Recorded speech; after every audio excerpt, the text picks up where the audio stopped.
Bismillah, alhamdulillah, salatu wassalamu ala rasulillah wa ala alihi wa ashabihi wa man tabi'ahum bisanin ila yaumil amma ba'd.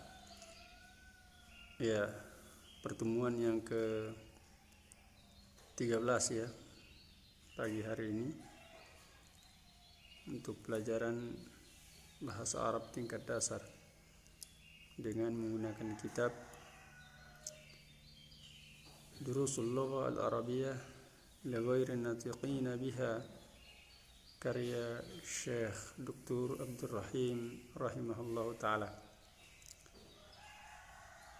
Ya, kemarin sudah selesai tamrin ya di halaman 20 dan sudah selesai pula kita di pelajaran yang ketiga. Sekarang kita masuk kepada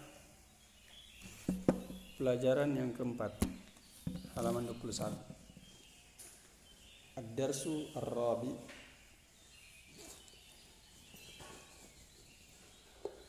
Pelajaran ke-24 ya. Pelajaran keempat, 24. Pertemuan ke-13.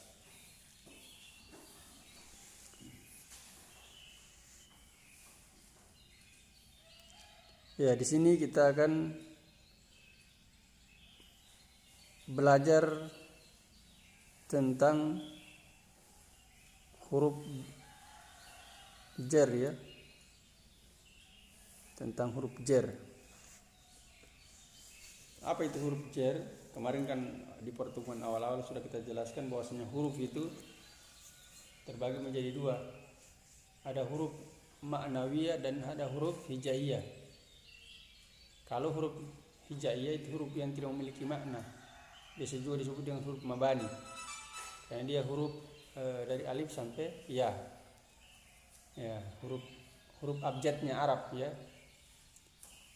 Kalau huruf ma'nawi dia itu huruf yang memiliki makna, dan maknanya itu dia tidak diketahui kecuali kalau dia bersambung dengan yang lainnya.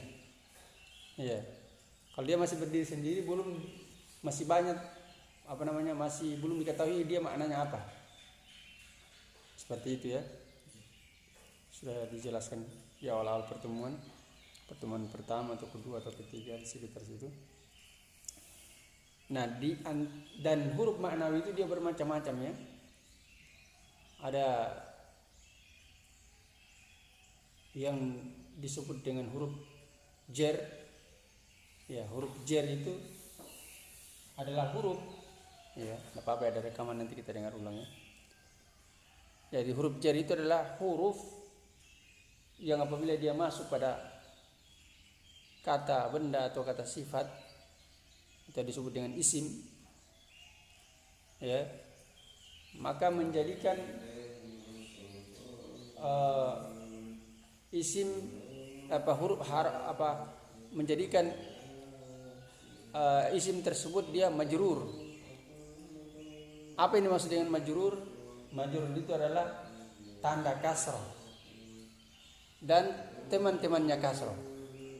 Ya, tanda kasrah dan teman-temannya kasrah. Ya. Kasrah itu kan itu sudah tahu ya. Yang berharokat di bawah. Contoh misalkan huruf waw. Kalau dia di kasrah dibaca wi. Ini yang disebut dengan kasroh.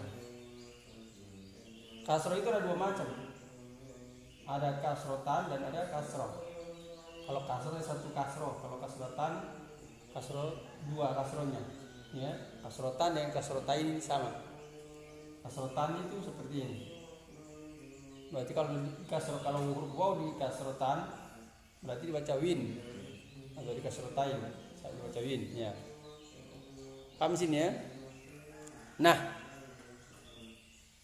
huruf jar ini fungsinya dia kalau dia masuk kepada dia mendahului satu kata ya, maka dia akan menjadikan kata tersebut menjadi kondisinya menjadi majrur.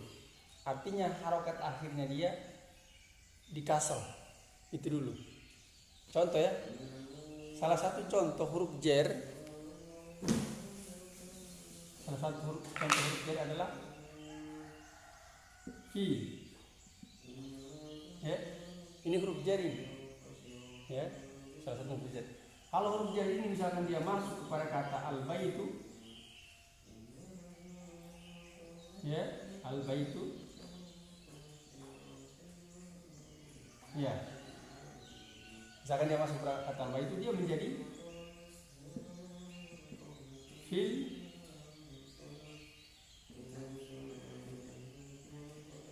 baiti, bukan fil baiti, bukan fil baiti, di kasrah dia. Mengerti ya? Ya, dia kemasukan. Kenapa ini dibaca al-baiti? Karena ada huruf jar di depannya. Ya, karena huruf jar itu banyak, ya? Banyak. Ini baru satu disebutkan. Ya, memang buku ini bagus sekali. Dia ambil sedikit, tidak langsung banyak-banyak. Ya, ambil satu baru dibahas. Ya, huruf jar fi. Jadi kalau misalkan ad-dukan,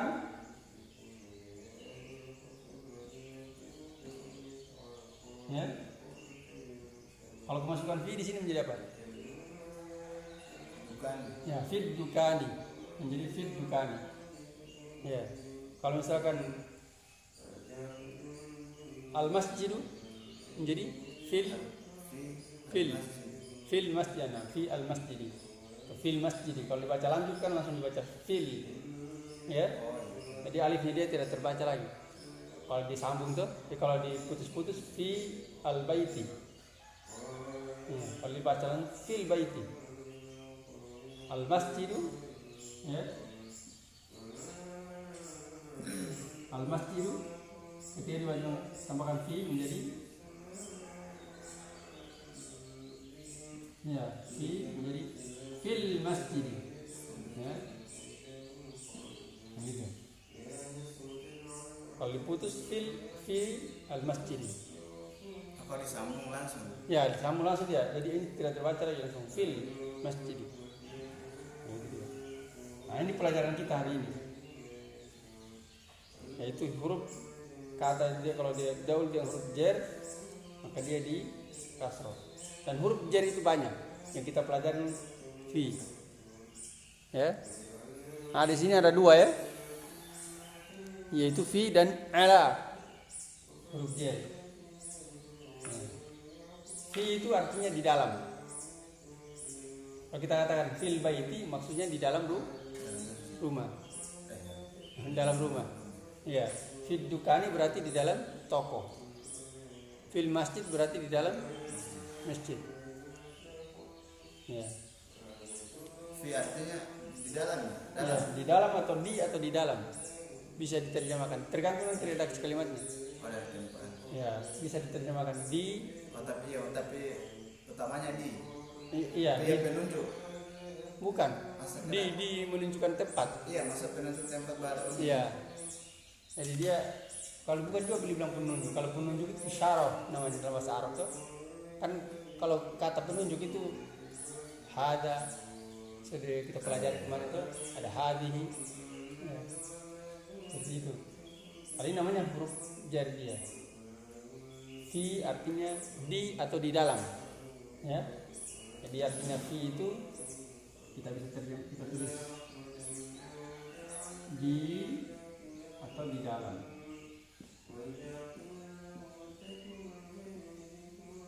Ya.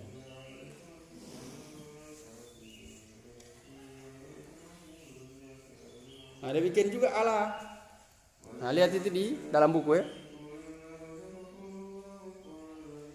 Al-baitu menjadi fil baiti. Al-masjidu menjadi fil masjidi. Kemudian al-maktabu menjadi alal maktabi. Apa artinya al-maktabu? Meja. Ya, meja. Berarti kalau katakan, kalau ala artinya di atas. Ala itu artinya di atas. Berarti alal maktabi di atas meja. As-sariru menjadi alas-sariri. Iya, alas-sariri. Jadi kita sudah hafal huruf al-qamariyah yang syamsiyah tuh? Iya, dihafal saja. Sebagian. Iya. Masa sudah Menyesuaikan. Ya, jadi supaya nanti pas membaca langsung dipraktik dalam membaca tuh. Ya, kalau seperti ini as-sariri, ya, tidak mungkin dibaca al-sariri, gitu. Karena huruf sinnya dia adalah huruf al-syamsiyah. Ya. Itu untuk bagian, di sini ada dua bagian ya, ada bagian A dan bagian B.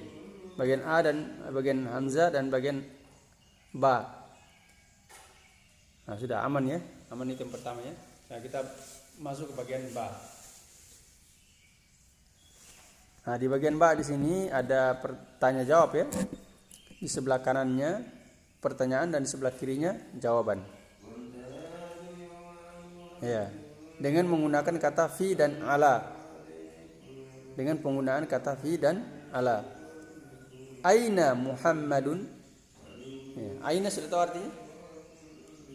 Aina itu artinya di mana?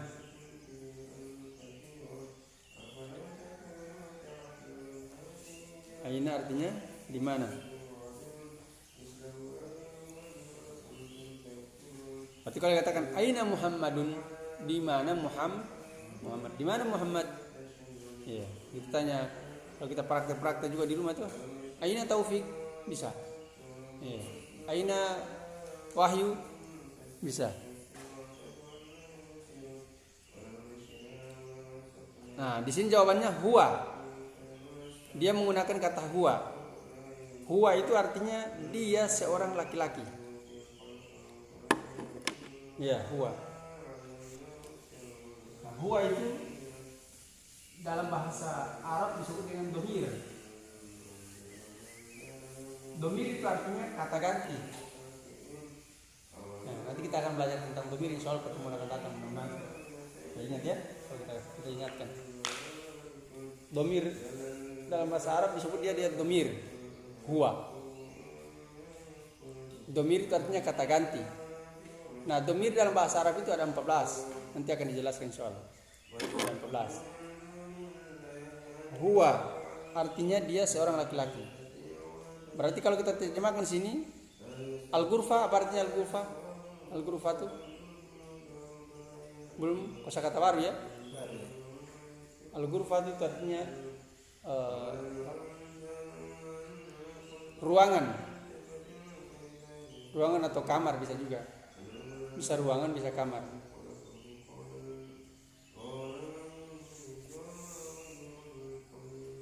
Iya, ruangan sajalah. Nanti kalau kamar lagi ada namanya al-hujratu. Al-hujratu kamar juga artinya. Jadi, aina Muhammadun? Di mana Muhammad? Jawabannya adalah huwa fil ghurfati. Dia, yang dimaksud dengan dia ini siapa? Ya, Muhammad. Ya. Ya. Kalau huwa tidak artinya dia macam apa itu huma? Huwa. Itu huwa itu artinya dia.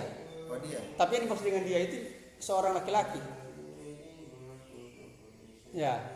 Nanti kalau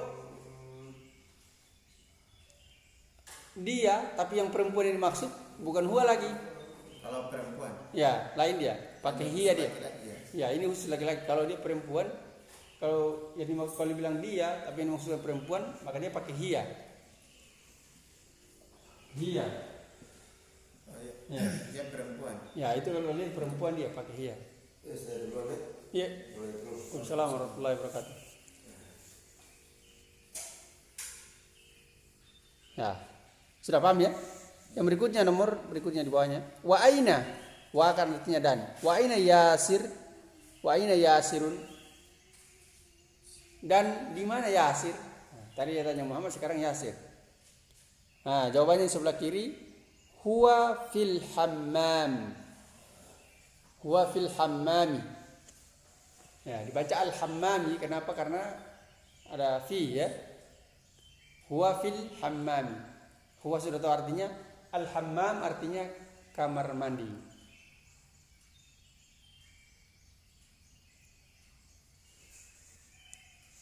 Kamar mandi ya.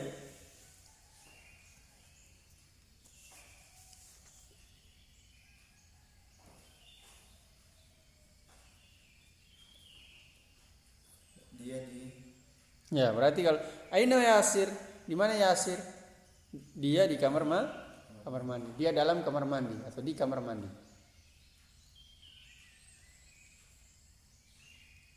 Sudah? Paham ya? Yang berikutnya, wa aina Aminatu? Di mana Aminah? Aminah perempuan atau laki-laki? Perempuan. Lihat jawabannya. Bukan pakai huwa lagi, tapi pakai hiya. Hiya fil matbahi. Hiya fil matbahi. Al matbah itu artinya dapur. Ya, ini kosakata hari-hari semua ini. Kalau dihafal bagus ini bisa ngomong bahasa Arab. Jadi karena hari-hari. Iya, ini kosakata yang digunakan Bisa setiap dalam rumah. ya, banyak dalam rumah. Hiya fil matbahi. Dia di dapur. Dia berada di dapur. Jadi aina Aminatu? Hiya fil matbahi. Dia berada di dapur. Yang berikutnya ainal kitabu. Ainal kitabu. Di mana kitab? Nah, di sini pakai apa di sini? Pakai huwa. Huwa alal maktabi. Loh, kenapa dia pakai huwa? Huwa itu dia seorang laki-laki. Sementara ini Alkitab tidak punya jenis kelamin. Nah, itu kemarin saya sudah jelaskan. Bahwasanya isim itu terbagi menjadi dua, ada yang muzakkar dan ada yang muannas.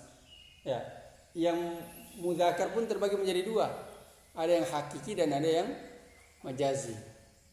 Yang hakiki yang benar-benar laki-laki. Ya, dia punya jenis kelamin. Kemudian yang majazi hanya dikiaskan saja. Nah, ini Alkitab itu dia kiaskan dia laki-laki, muzakkar. Tunggal apa? Ya, bukan muzakkar, laki-laki. Jadi cuma laki-laki cuma dikiaskan saja. Makanya di sini dia pakai huwa. Iya. Pakai huwa, bukan pakai hiya. Tadi dia kan huwa alal maktabi. Dia ada di atas meja. Yang maksud dengan huwa di sini adalah Alkitab. Kemudian berikutnya wa aina sa'atu. Apa artinya sa'atu? Jam dinding ya. As-sa'atu artinya jam dinding. Nyamuk.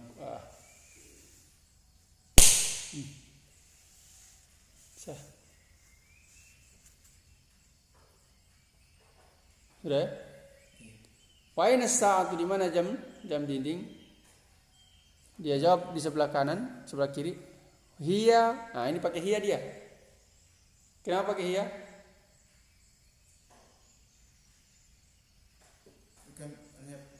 Ya, karena ini adalah isim muannas. Dari mana kita tahu dia muannas? Itu as-sa'atu.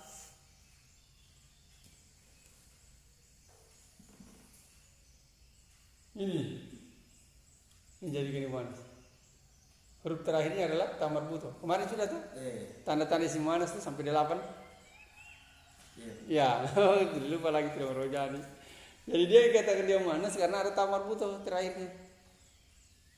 Ya, huruf terakhirnya adalah ta marbutoh, maka dia dihukumi muannas. Ya. Ini namanya muannas majazi ya. Muannas majazi. Makanya di sini pakai hiya. Hiya 'ala sariri. Sudah paham? Ya. Dia di atas tempat tidur, di atas ranjang. Oh, sariri. Ya, tuh. Dia di atas dia. Ya. Ala kan di atas. As-sarir tempat tidur atau ranjang atau dipan, ya. Kemudian di situ ada gambar, baru ada tulisan di bawahnya adalah al-matbahu.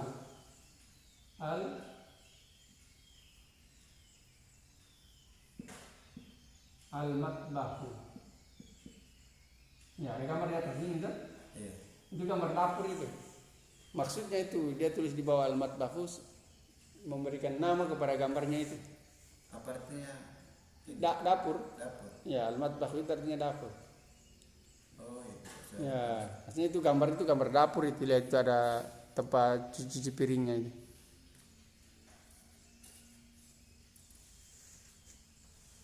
Sudah ya?